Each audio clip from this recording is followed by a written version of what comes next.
women are extractor by nature. They just want to get something from us kahit na hindi nila deserve or kahit na wala naman silang ginagawa. Huwag mo akong pakialaman. Gusto ko to, ganito na ako nung nakilala mo ko. Oo, ganyan kita nung nakilala ka, pero hindi ibig sabihin nun na kahit tayo na ganyan ka pa rin. Ang women empowerment, dapat babae sa babae, nagsasabi sila kung ano yung dapat nilang gawin para mapasaya nila yung mga lalaki. Hey, what's up guys? Suplado Moto here mga ropa. So ito yung isa sa mga sinendang mga ropa natin. Panoorin yung mga ropa. Paano nyo malalaman if he's the one? Duwag o hindi? Hindi siya po pwedeng minsan matapang, minsan duwag. Darling, lalo na kung matapang kang babae, ang partner mo dapat mas matapang sa'yo. Bakit? Hindi to yung tapang na sigaan na. Siga ka dyan, wala ka nang kinakatakutan. When in fact, bravery is not the absence of fear, but is actually the presence of fear, but doing it anyway. Doing it regardless of the fear. Dito yung ego, hindi to yung magwa-warfreak sapakan kayo dyan. Anong tapang yung pinag-uusapan natin dito? Yung boldness, yung grit, yung kaya kanyang ipaglaban, kaya kanyang piliin, darling, kaya kanyang irespeto, kaya kanyang i-prioritize regardless ano yung mga isasantabi niya. Yung kaya niyang tiisin yung pangsarili niyang gusto kasi mas iniisip niya na yung kapakanan mo. Hindi ba that is such a brave, bold move? Darling, bakit? Because a lot of us, humans in general, we love to stay in our comfort zones. Kaya nga ang daming hindi nag-grow eh. Kasi we love to be in our comfort zones. And hindi ba when we step out of our comfort zones, nakakatakot yun? If your partner is someone na cannot even respect you, cannot even defend you from other people, cannot even choose you, hindi yan yun. He's not the one for you. Okay, hindi ko alam kung ano yung pinaglalaban niya. Medyo mahaba mga ropa, pero isa lang nakikita ko dito. Of course, gusto na naman nila. Yung tanging pinakagusto lang nila, ang lagi nilang sinasabi. Yung kung ano ang dapat gawin ng mga lalaki at kung ano ang dapat makuha nila sa isang lalaki na talagang jojowain nila. My question is, bakit hindi mo sinasabi kung ano yung mga ginagawa nyo para sa lalaki or para ma-retain nyo yung mga gusto nyong lalaki? Dapat pinag-uusapan natin dito kung ano yung mga hakbang na ginagawa nyo o yung mga sakripisyo na ginagawa nyo para makuha nyo yung pinakagusto nyong lalaki. Ito ang hirap sa mga babae na akala nila dahil babae sila, may babagsak na lalaki na willing magsakripisyo at magbigay ng relationship sa kanila kahit wala silang ginagawa na kahit na ano. Ladies, hindi ganun. You should earn the relationship na gusto mo. Kailangan mong ma-earn yung relationship na gusto mo. Hindi yan binibigay, okay? So yung mga privilege nyo, given na yan, binigay na sa inyo yan, hindi nyo nga ina-earn yan eh. Pinoprotektahan kayo ng kahit sinong mga kalalakihan, kahit hindi nyo kadugo. Diba? Because ganyan ang sinasabi ng society, protektahan ng mga kababaihan, bigyan ng mga pribilehiyo mga kababaihan. Kaya nga hindi ko alam bakit parang sumusobra na yata ang inyong mga kahilingan. Na parang wala kayong gustong gawin at gusto nyo ipaglabang kayo, magsakripisyo yung lalaki sa inyo kahit wala namang kayong binibigay. At eto pa, yung wala na nga sa bare minimum yung binibigay nyo, malakas pa kayong mag-demand. Diba? Mga ropa, pakinggan nyo yung mga content ng mga kababaihan. It's more on about what they fucking want. It's more on about how they can extract more from men. Diba? They want to extract a lot of things sa mga lalaki. Kaya nga pag ang lalaki iniwan ng babae, talagang lupay-pay. Walang tira, simut sarap. Diba? Kaya nga mga ropa, maghanap ka ng worth it na talagang pagbibigyan mo ng oras mo, pagod mo, salapi, lahat. Even yung montax mo, putang ina, ibigay mo sa babaeng karapat-dapat. Hindi yung panay bembang ka lang, hindi yung panay bogli ka lang. Make sure na just in case makabuntis ka, puta mabuntis mo, yung babae na kahit papano is talagang kayang mag-raise ng isang bata na magiging kagaya mo na maayos, na malupit, kesa naman magre-raise ng isang another one na alam mong walang kakwenta-kwenta. Meron tayong tinatawag na beauty privilege. Pag maganda ka, of course, pwedeng marami kang makuha sa society, especially sa mga kalalakihan. Hindi natin maialis yan at hindi natin pwedeng alisin yan. Kaya mga ropa, tanggapin nyo, the more na mas gumaganda yung babae na ginojowa nyo, or the more na mas gumaganda, or the more na mas maganda yung babae na dinidiskartehan nyo, expect nyo, marami kayong pwedeng ma-experience na shit test or ma-experience na dapat mas mag-provide ka kasi maganda sila. Nakakalungkot. Dahil karamihan ng lalaki doon binabase yung mga kaya nilang i-provide. Bakit kita po providean hindi ka naman ganun kaganda? May mga ganun lalaki. Basta maganda, unang-una, ito sa bar na lang. Ladies night. Pag ladies night, every Thursday ladies night, daing babae, di ba? Free admission. Pero pag lalaki, bayad ka, di ba? Walang gentleman's night. Kasi pag gentleman's night, puta, ang pangit. Di ba? Baka iba mga pumunta doon. Alam mo na kung sino sila. Di ba? Yung mga nagko-convert. Puta, baka maka-convert ka, Ropa. Huwag kang pupunta sa ganon, ha? Iwasan mo. Baka i-convert ka. Sige ka, lol. So, balik tayo. So, yun mga Ropa, pansinin nyo yung mga content na ganito. Ang daming ganitong content. Walang ibang sinasabi kundi kung ano yung dapat i-provide ng mga lalaki para sa kanila. Iilan-ilan lang siguro yung makikita mo na, ladies, dapat ganito tayo sa mga lalaki para maramdaman nila na talagang mahal natin sila. Or kahit na, alam mo yun, bigay lang natin yung mga konting pangangailangan nila. Hindi naman sila mahirap pasiyahin kasi mga lalaki yan. Kumbaga, konting ano lang dyan, konting bigay ng pagmamahal, konting aruga, yung hindi ka magagalit sa kanila or hindi mo sila tatarayan or hindi mo sila ibubuli. Masaya na yung mga yan. Kaya ladies, dapat ganito talagang ginagawa natin para ma-retain natin yung mga lalaking gusto natin. Kaso ang problema, walang ganon, Ropa. Or iilan-ilan. May nakita na ba kayong video? Pakisend nga sa akin. Talagang papalakpakan ko yan. Talagang i-content ko yan. Talagang ipe-praise ko siya na, wow, good job. Diba? Makakarinig siya sa akin ng compliment. Paki-mention nga ako. Dahil gustong-gusto kong makakita ng ganyan kasi talagang kahit papaano I still believe in women empowerment. Hindi yung ganito. Ang women empowerment dapat babae sa babae, nagsasabi sila kung ano yung dapat nilang gawin para mapasaya nila yung mga lalaki. Hindi yung kung ano yung dapat nila makuha sa lalaki. That's the fucking problem. Gets? Pumapayag tayo na laging meron dapat silang i-extract sa atin kahit wala naman silang binibigay.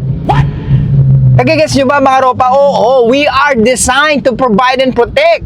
Pero puta naman, come on Ropa, itaas mo naman yung standard natin. Kaya maraming babae ang abusado rin because maraming white knight, maraming simp. Diba?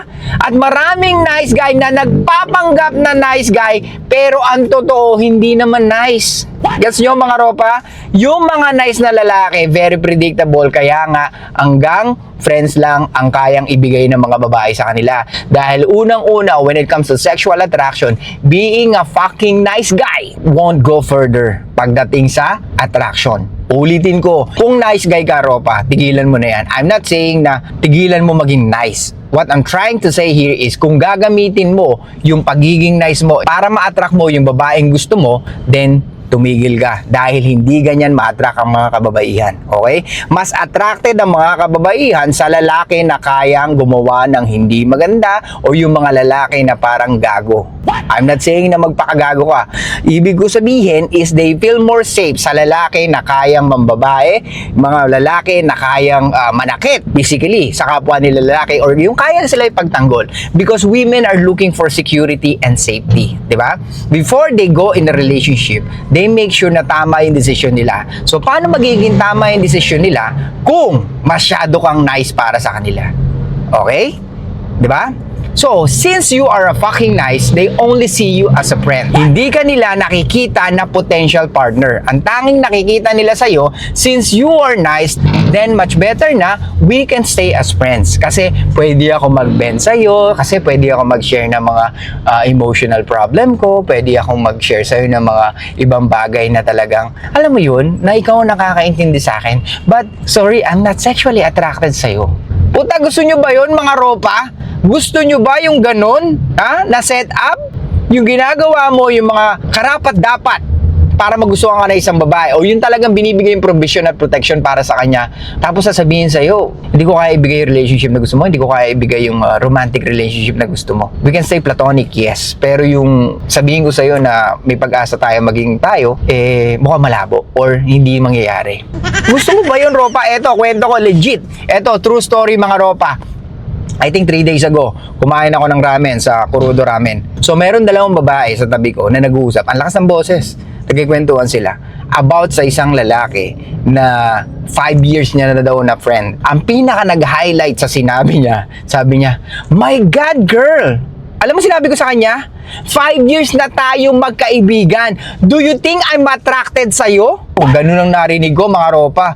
Kaya sabi ko, tang-ina, kawawa naman yung lalaki. Ano ba yung ginagawa ng lalaki? Kasi may mga times na naririnig ko talaga yung kwentuhan nila eh. May mga times na hindi na eh. Kasi nga naka-airpods din ako eh. Hindi ko alam kung pakikinggan ko, parang makikita niya ako sa salamin eh, na nakikinig ako eh. But anyway, ang pinaka-highlight doon, bakit? Bakit sinabi niya yun? Ano yung ginawa ng lalaki? Maybe the guy asking her, bago magpasko, tinapat ng Pasko or ng December na baka pwedeng maging sila na or may pag-asa ba siya. Siguro umami na yung lalaki. May pag-asa ba ako sa'yo? Siguro sinabi ng babae, ha? Do you think I'm attracted sa'yo? 5 years na tayo magkakilala. Do you think I'm attracted sa'yo? My God! Pag babae sa babae nagkikwentuhan, kawawa tayong mga lalaki. Maniwala kayo sa akin, mga ropa. But syempre, pag kaharap ka, of course, they won't do that. Number one, of course, they also trying to be nice naman sa atin. And ayaw din naman nila masaktan yung emotions natin or yung ego natin. Alam nila yan. So kahit pa paano, sa ganung way, marespeto nila tayo or nire-respeto nila tayo. Pero pag makulit ka talaga or pinipilit mo or nagmamakaawa ko or hindi ka marunong mag-walk away, talagang expect mo or talagang i-expect mo yung mga ganung babae pwedeng mawalan na ng respeto sa'yo or talagang barahin ka na talaga or soplakin ka na or sabihin na yung mga pangit na nakita nila sa'yo. Kaya pag sinabi ng babae na ayaw na nila, tigilan nyo na, mga ropa. Paliwanag.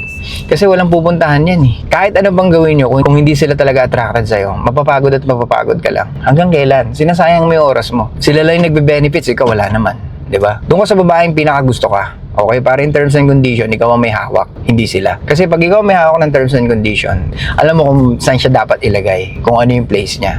'Di ba? Hindi yung pag nasa kanila yung leverage, kung ano-ano lang gagawin yan, 'di ba? Nandiyan yung talaga itetest ka hanggang sa, alam mo yun, na parang, wag mo akong pakialaman. Gusto ko to, ganito na ako nung nakilala mo ko. Oo, ganyan kita nung nakilala ka, pero hindi ibig sabihin nun, na kahit tayo na, ganyan ka pa rin. That's fucking bullshit. Nagagawin mo yung pagpo-post ng sexy photos, magsasasayaw ka sa TikTok na parang nangaakit ka or gusto mo ng attention ng mga kalalakihan, then andito ako nagbibigay sa'yo ng protection at provision at yung mga lalaki nagla-like ng photos mo, are you sure na talagang kaya kang bigyan ng genuine ano yan? Ng genuine provision and protection? Mostly, yung mga ganyang lalaki, papansin lang din. Gusto lang nila makabembang or gusto lang nila na talagang sexual access. Kaya nga gagawin ng karamihan na mambola or mag-compliment sa mga kababaihan para lang makuha nila yung gusto nila. Diba? Kaya ladies, tandaan nyo, kung lagi kayo nakikipag-break sa boyfriend nyo dahil mahigpit sila, then you will be doomed. Kung ikaw ay 25 right now at lagi ka nakikipag-break sa kanya dahil hindi niya binibigay yung gusto mo, then mag-isip-isip ka. You will always be doomed. Laging magiging outcome niyan is yung lalaki na pinipili mo, iiwanan mo at magugulat ka na lang, 30 anyos ka na or 35 years old ka na, walang lalaki na sumeseryoso sa'yo. Or lahat ng sumeryoso sa'yo, iniiwan mo dahil hindi mo nagagawa ang gusto mo. At yun ang pinaka-worst na pwede mangyari sa'yo. Kaya ladies, ulitin ko sa inyo, alagaan nyo yung mga ganyang lalaki dahil pwedeng yung mga ganyang lalaki are very rare na. Dahil karamihan ng mga lalaki ngayon, talagang pag natuto na, hindi na kayo bibigyan ng relationship. I-enjoy na lang nila yung pagiging bachelor nila. Lalo na pag nag-hit ng 30 ang lalaki, mas numataas yung sexual market value niya. Lalo na pag nag-35, nag-40s, and nag-50s. Malayo ang pwede naming marating pagdating sa sexual market value, ladies, kumpara sa inyo. Tandaan nyo, hindi nyo pwedeng ipagmalaki sa amin yung mga karir nyo or kung ano man yung naabot nyo sa buhay. Para sa inyo yun, hindi para sa amin yun. Unang-una, kayo magbe-benepisyo nun, hindi kami. And just in case na kami mag-benepisyo nun, for sure, pwedeng makarinig kami ng mga sumbat sa inyo pag hindi kami sumusunod sa inyo. And which is, hindi naman namin gusto rin yan. Diba? Pwedeng yes, oo, makatikim kami ng success mo. Pero hindi ibig sabihin nun, it's a fucking lifetime. Kumpara sa mga lalaki nagbibigay talaga ng provision at protection sa mga kababaihan. Because men are hardwired to provide and protect. Hindi yung umasa sa babae na poprotektahan sila at bibigyan sila ng provision. Yung mga ganong lalaki, hindi ko alam kung paano nila nasisikmura na umasa sa babae.